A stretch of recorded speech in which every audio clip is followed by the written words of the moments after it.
I gotta record a video. What are you doing? Hey everybody, I'm Ryan. Today we're going to talk about the Dragonblight in World of Warcraft lore. If you want to learn more about anything I mention in this video, links to those videos are going to be in the description as I do them.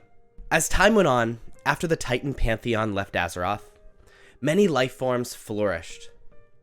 The most ferocious and cunning were the Proto-Dragons, who lived in the northern parts of the world. The Proto-Dragons were very different from one another, and there was one who was more powerful than all the rest. Galakrond. He was so large that his flight could flatten forests, strong and smart. However, he had an insatiable hunger that was devouring everything in sight. He grew and grew and grew, and he began devouring other proto-drakes, which warped his mind and body with a necrotic illness. Random limbs and eyes began sprouting from him. He would then regurgitate his victims, and they would rise as mindless undead. They would serve as his loyal followers. The other proto-dragons all distrusted each other and would not unite against Galakrond. Tyr, the strongest keeper, noticed this threat and knew that if Galakrond continued, he would devour everything. He rallied the 5 greatest and intelligent proto-dragons, all from different strains, and all had unique powers. Alexstrasza, Neltharion, Malygos, Ysera, and Nozdormu. They found Galakrond's weakness being his many eyes and his gullet, and killed the gargantuan Galakrond. His body would lay in the Dragonblight to this day. The Proto-Dragons would then be granted powers from the Keepers, ascending them to dragon aspects, each given a dragonflight of their own, and charged with the continued defense of Azeroth. From then on, the Dragonblight would be the ancestral final resting place for dragons, and dragons were told that Galakrond was the father of all dragons, instead of being told what actually transpired, so no dragon would attempt to gain the powers that Galakrond had. Later on, but still long ago, the guardian Aegwynn came to the Dragonblight to help the Dragonflights banish demons that were draining the energies of the blue dragons. As the last demons were banished, the avatar of Sargeras appeared, and they did battle. The battle would end with the avatar faking defeat and possessing her, then her child, Medivh. The Dragonblight is an Arctic wasteland, surrounded by a dense forest in central Northrend. Littered throughout the wasteland, there are massive bones of dragons who came here to die, guarded by Malygos and the Blue Dragonflight. Wyrmrest Temple lies in the middle, where the dragon aspects convene to discuss the issues of the world.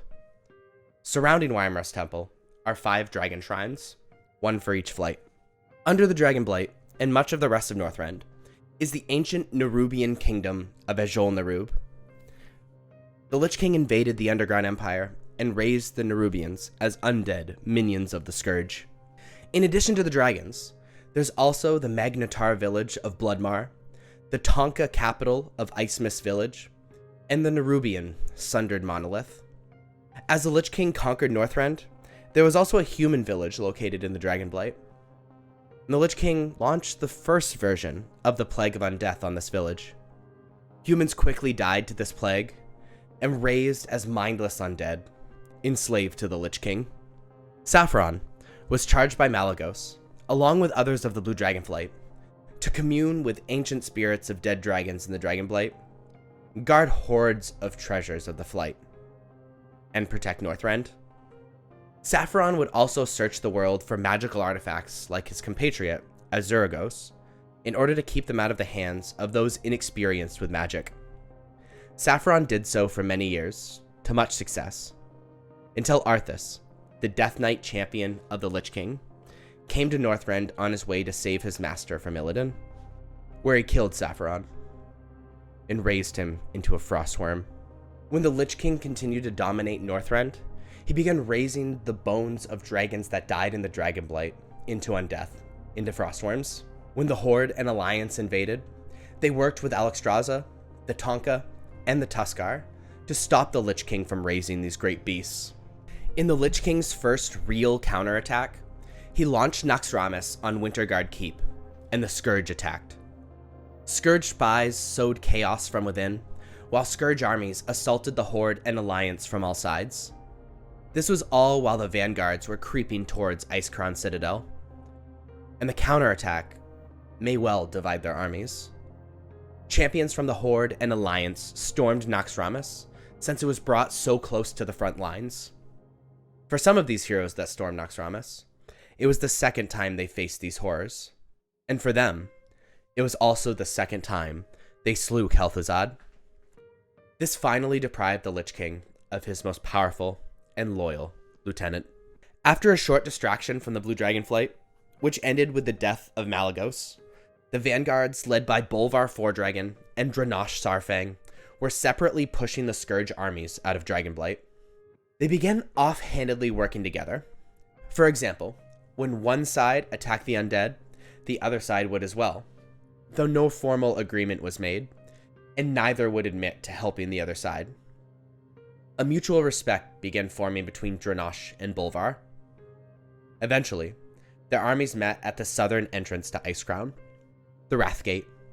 Taking the Wrathgate would mean that they would be able to attack the Citadel when they were ready. It wasn't because they were meant to work together, but because both sides didn't want the other side to claim all the glory, that they stood there together on the battlefield of that fateful day.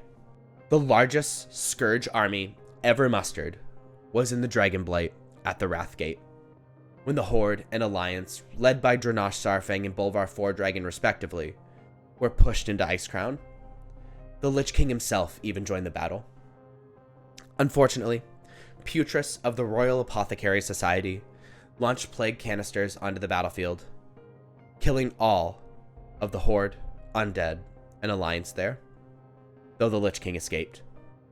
Alexstrasza and the Red Dragonflight purged the land with their enchanted flames to stop the plague from spreading, but when the smoke cleared, Dranosh and Bolvar's bodies were missing. Later on, after Cho'Gall's death, the Twilight's Hammer clan invaded Wyrmrest Temple, where they battled the Dragonflights and resulted in the destruction of many of the dragon eggs in the Chamber of the Aspects, and the heroic sacrifice of Corielstraz.